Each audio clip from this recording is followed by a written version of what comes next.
Hi, welcome back to PI Planning Therapy. It's been a while, but Corona does what Corona wants, so we have to live with that. PI Planning Therapy, where you come for all your help with PI Planning. It's the best therapy you'll ever get, better than drugs. Today, what we're going to talk about is the classical problem is I think my teams are over-preparing for PI planning. They have this habit of walking in and they've got all their stories done and like their full fidelity stories with all their acceptance criteria and all of those sorts of things. And I'm not sure if that's really the right thing for them to be doing. Well, I can tell you this is really the wrong thing for them to be doing. What is PI planning for? Planning. So if they're planning before they're coming to planning, aren't they doing PI planning before they come to planning? So what's the point of doing the planning twice? They do the planning before planning and then they do the planning in planning. So from a time and effort perspective, really makes no sense. So what should they be doing?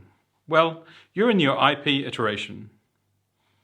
Yes, innovation and planning. And if you're not doing your inspect and adapt and your demo and things like that, what you're supposed to be doing is basically innovation and relentless improvement. So every minute that your team spends in the IP that is not about innovation, relentless improvement, whether it's innovation and relentless improvement around their ways of working, around their processes, whether it's innovation and relentless improvement around the product to make the product bigger and better and brighter and make the customers just delightfully happy. Any time that you're not spending doing that, or your INA, is basically time doing the wrong thing. You're not focusing on the right outcomes. PI planning is for planning. If the teams have planned beforehand, they've got a pre-prepared plan. This is what they want to do. This is all the assumptions they've made. Everything is the iteration that they want to do it. Does that mean it's the right iteration for the product, for the art, for the other teams? Oh no, we'll sort that out in PI planning. Well, will you? Because now you've got 5 teams with a very strong cognitive bias to a pre-prepared plan that they like, that they believe in, and you know what's going to happen? They are going to spend more time and effort defending their plan is the right approach, that their assumptions are right, that their timing, no, it should be iteration 3, not iteration 2. Even if you need it in iteration 3 and I have to finish it in iteration 2, my plan says I finish it in 3, so 3 is the right place. So that's what happens. They start defending their plans. So you're losing your innovation time, you're losing your relentless improvement, you're having teams with a high degree of predisposition towards their way of seeing things with a strong cognitive bias. This is not good for your product, this is not good for your teams. So try to dissuade your teams from doing excessive story level planning before they go in. So that doesn't mean none, okay? The world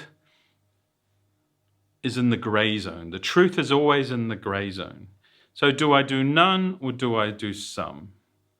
High-risk features that the teams may have never seen before, or the features that may contain technical elements that they don't understand, those things you may want to go deeper in. But you go deeper in the things that you don't understand.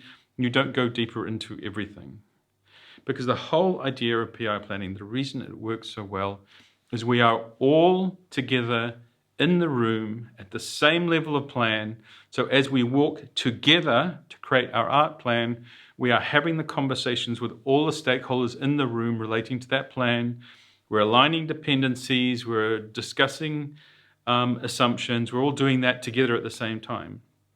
Too much preparation will prevent that very, very vitally important dialogue from taking place. So yes, the chances are, if you feel your teams are over planning, the chances are they actually are, because if they're going in with much of a plan at all, especially if it's not risk-based, then they're definitely over planning. I know it's really popular because everyone wants PI planning to be smooth. PI planning is like kite surfing. You need a bit of a storm going on for it to really work. to really fly high in the sky. You need some power, some energy, some disturbance. This is a healthy PI planning. If I go into a PI planning and it's smooth and quiet, there's lots of whispering going on, but no really noise, no disagreements, no arguments, then it's a complete, oops, almost swore, a complete, I think, as they would say on Battlestar Galactica, fracking waste of time, because the art and the magic of planning comes from that dialogue and that disagreement. So if you're not talking to each other, if you're not disagreement, if you're not finding the third way that is different from my way and your way, the new way that will find the answer, your PI planning is not going to get the best result you can. So, see you next week on the PI Planning Therapy Show, where we only give you the best advice and the best prescriptions. Bye for now.